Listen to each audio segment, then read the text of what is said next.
Magandang umaga sa inyong lahat mga kababayan, na welcome back sa ating vlog. So ngayon nandito tayo ulit, no? Nagbabalik sa Manila Bay Rehabilitation dito sa may Dolomites, kababayan.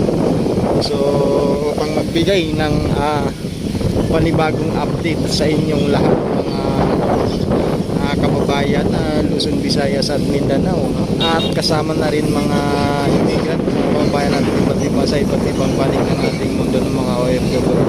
So yan mga kababayan, no?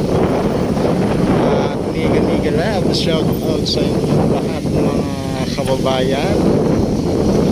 So ito na ngayon ang itsura ng ating Dolomites, at napakaganda na hindi tinaasan nila na San Dimas dyan sa may Cebu, mga kababayan, no?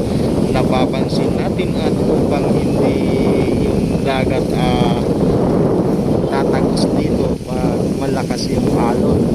So ito yung mga good news mga kababayan, at kasalukuyan ngayon maibibigay natin sa inyo sa araw na ito.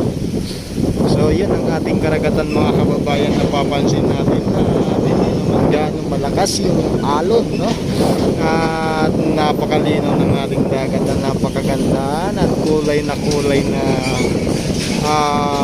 blue or green. Grabe mga kababayan. At hindi na talaga kumukupas itong Dolomites Sand, no? At nananatili ng maganda mga kababayan. At kahit tinapunan na ng basura, no, ni bagyong Fabian, no? So sa awa ng ating Panginoon mga kababayan, no?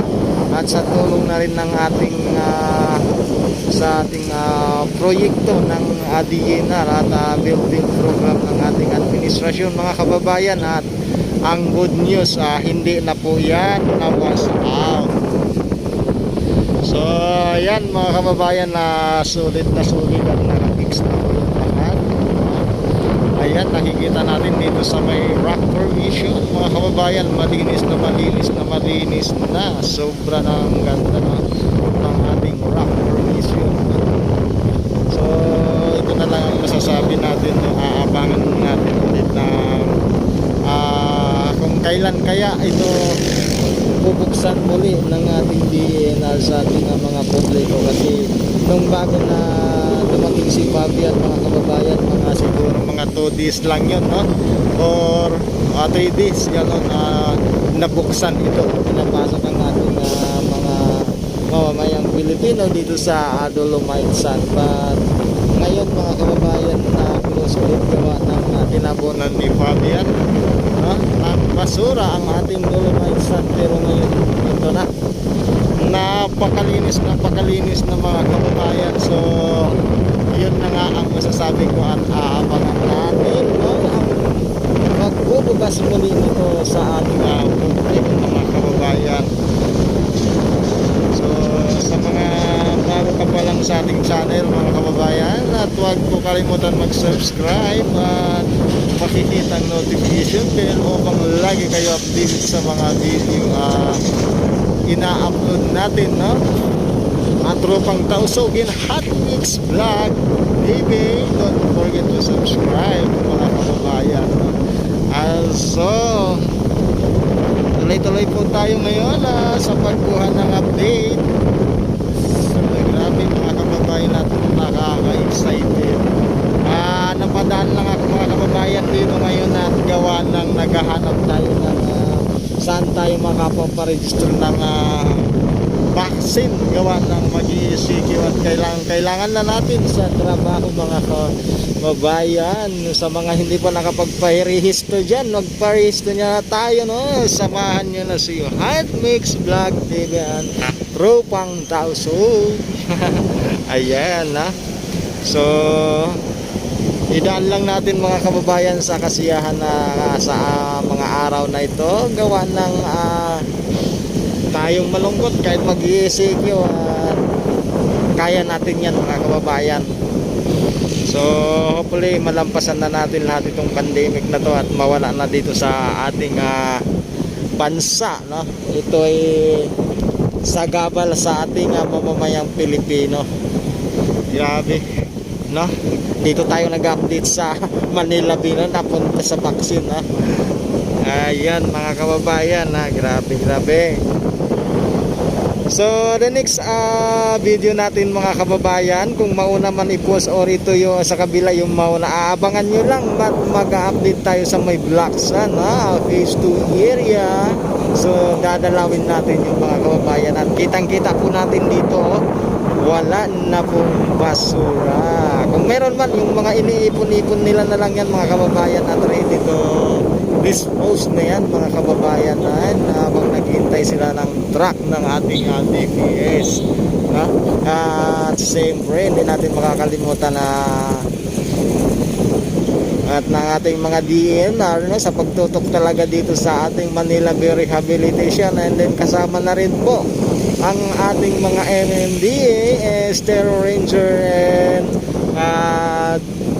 DPS, at iba pa mga kababayan, mga tumutulong dito sa tutok dito sa ating Manila Bay Rehabilitation. So siyempre mega love shoutout sa kanilang lahat mga kababayan, grabe, at nakaka-proud talaga at nakakatuwa itong project na ito, no?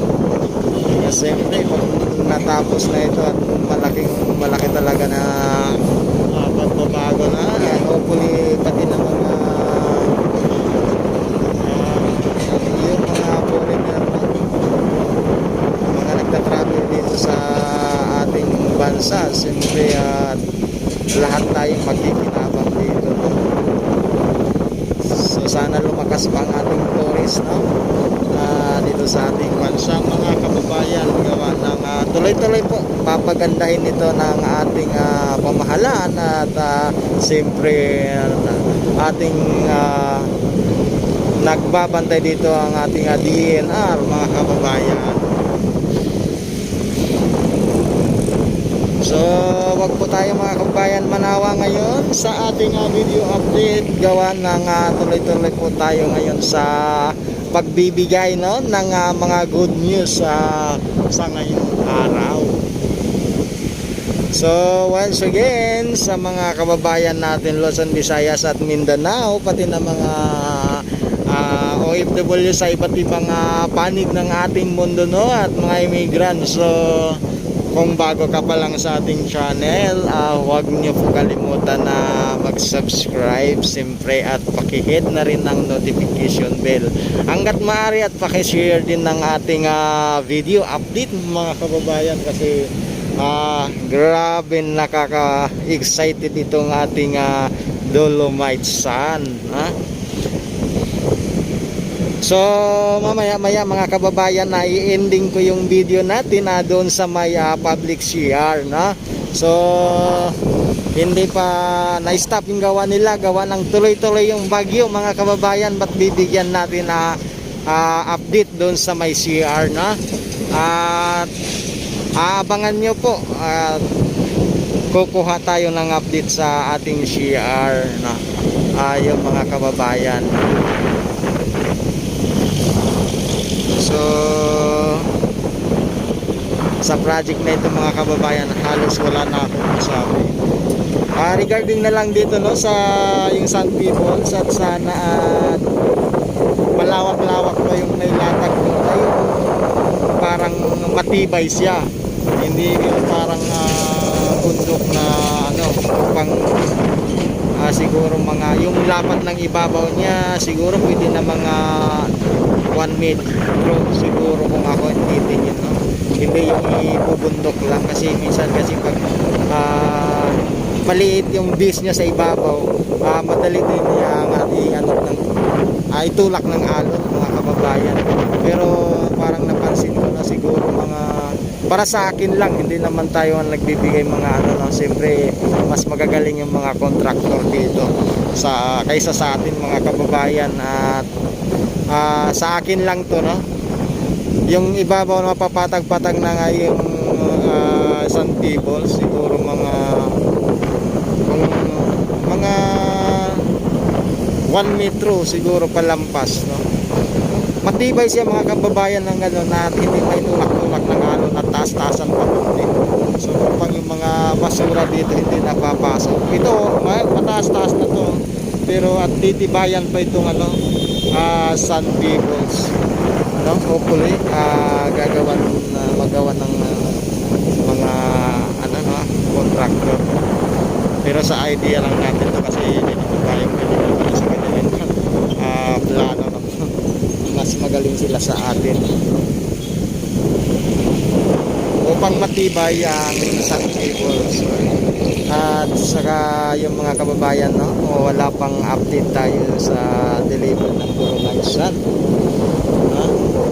Siyempre yung San Peoples wala pa, at sa Black Sun wala pa tayong idea kung kailan darating ba itong mga deliver, no? But hintay-hintay lang po tayo mga kababayan, at darating din yan talaga.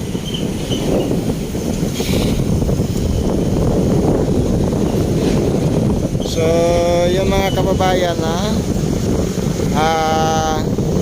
maya-maya konti lilipat na tayo doon sa public CR. Doon tayo mag-in ng video mga kababayan, and then lipat tayo ng Pisto area. Pero sa next video na natin yon, at abangan nyo, tuloy-tuloy ang upload natin mga kababayan. So mega live shoutout sa inyong lahat, Luzon, Visayas at Mindanao, kasama ng mga OFW sa iba't ibang panig ng ating mundo, at mga immigrant, mga kababayan namin, mega love shoutout sa inyong lahat. So ngayon proceed tayo sa may public CR mga kababayan. Let's go, samahan nyo ako. Ayun mga kababayan, good news, nandito dumating ang ating mga taga DENR na ayan, nandito sila sa loob.